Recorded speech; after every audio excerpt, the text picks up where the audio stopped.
Helen ভাই, ওই মেয়েটা কি দিলেন? শরবতের দাম দিলাম। দাম দিছেন তো বুঝলাম, কয় টাকা দিছেন এনে? তুই দেশি নোট চিনস না? হ্যাঁ চিনি। তা আমি তো তার দেশি নোটই দিছি, করকরা নোট, 10 টাকার নোট। আরে ভাই 10 টাকা দিলে হইব? গরমে যে শরবতের দাম বাড়ছে ওটা কি জানেন না আপনি? আরে বাঙালি রে, গরম বাড়ছে, শরবতের দামও বাড়ায় লাইছো। হ্যালো ধর। আরে ভাই এটা আবার কি দিলেন? তুই না কইলি দাম বাড়ছে, এর লেগেই তো আরো 10 টাকা দিলাম, মোট 20 টাকা দিলাম। আরে ভাই শরবতের দাম কি 20 টাকা নাকি? তাহলে কয় টাকা? 1 লাখ। কিসে? কত?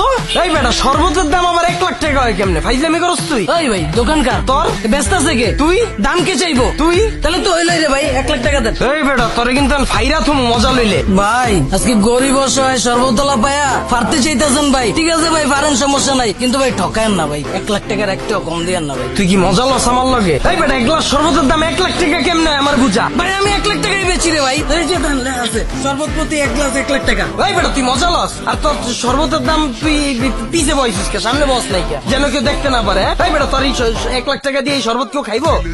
ভাই এই যে 1 লাখ টাকা লোন, 1 গ্লাস শরবত দেন।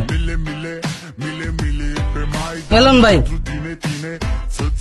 দেখছেন 1 লাখ টাকা দিয়ে গেছে। আমি কি আপনার লগে মজা লইতেছি? দেন 1 লাখ টাকা দেন। এই বেটা, তুই মজা লস বেটা, 1 গ্লাস শরবত আবার 1 লাখ টাকা হয় কেমনে? এটা কোন দেশ ভাই? বাংলাদেশ। এখন কি কাল? গরমকাল। হ্যাঁ, এই দেশে যখনই কোনো জিনিসের চাহিদা বেড়ে যায় তখন 1 লাখ টাকা হয়ে যায়। এখন গরমকাল, লেবু শরবতের চাহিদা বেশি, এর লাগে 1 লাখ টাকা হয়ে গেছে। দেন 1 লাখ টাকা দেন। তোরে কিন্তু আমি বইরেই দিব, তুই আরেকবার মজা লইলে আমার লগে। ভাই আজকে গরিব অসহায় সর্বতলা দেখে ভাই বইরা দিতে চাইতেছেন। ঠিক আছে ভাই, বলেন, সমস্যা নাই, কিন্তু ভাই ঠগায়েন না ভাই। 1 লাখ টাকার একটাও কম দিয়েন না ভাই। ভাই ভাই কি করতেছেন আপনি? তুই যে এই জায়গায় তোর দোকানটা বহাইছস, অনুমতি লইছস? কাটতে অনুমতি লমুরে ভাই, আর জায়গা কার এটাই তো জানি না আমি। আর এগুলো দেওয়ার সময় আছে আমার। দেন 1 লাখ টাকা দেন। এই বাড়িটাও আমার, এই জায়গাটাও আমার। আমার এই জায়গায় তুই যে অনুমতি ছাড়া তোর দোকানটা বহাইছস, কারণ তো তোর জরিমানা হইছে। আর জরিমানা কত জানোস? 1 কোটি টাকা। কারণ 1 কোটি টাকা আগে বাইর কর, তারপর তোর 1 লাখ টাকা আমি দিতেছি। বাইর কর। কি কইতেছেন ভাইডি? বাংলা বুঝছস না? বুঝি ভাই। তা আমি তো তোরে বাংলাই কইতাছি। এই বাড়িটা আমার, এই জায়গাটাও আমার। আমার এই জায়গায় তুই অনুমতি ছাড়া তোর দোকান বহাইছস, এর লেগা জরিমানা হিসাবে হইছে 1 কোটি টাকা। তুই আগে 1 কোটি টাকা বাইর কর, তারপরে তোর 1 লাখ টাকা আমি দিতেছি। আরে ভাই আপনার জায়গা এটা ঠিক আছে তো ভাই, কিন্তু জরিমানা ভাই 1 কোটি টাকা হয় কেমনে? এই জায়গাটা কার? আপনার। জায়গার দাম চাইবো কে? আপনি তো চাইবেন। তাহলে তো সব ঠিকই আছে।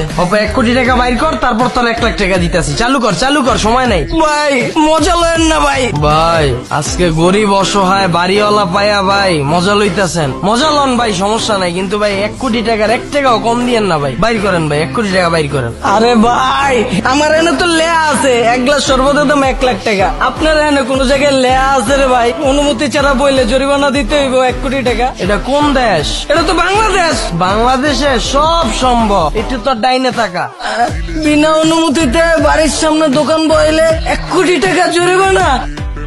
ভাই আজকে গরিব অসহায় বাড়িওয়ালা পায়া মজা লয়েন না ভাই। আর মজা লন, সমস্যা নাই ভাই, কিন্তু 1 কোটি টাকার 1 টাকাও কম দিয়েন না ভাই। 1 কোটি টাকা দেন, তারপর আপনার 1 লাখ টাকা আমার দিতে হইব না ভাই। চালু করেন ভাই। আমি তোর 1 লাখ টাকা দিতে হইব না বেড়া। আমি ভাই কোনো ঋণে ভিত্তে থাকতাম না। দে 1 কোটি টাকা দে। আরে ভাই আমি 1 কোটি টাকা কই পাবো ভাই? তোর জায়গা জমি বেচবি তুই, তারপর তোর 1 কোটি টাকা আমি লমু। তোর কোনো মাপ নাই। ভাই খারাপ।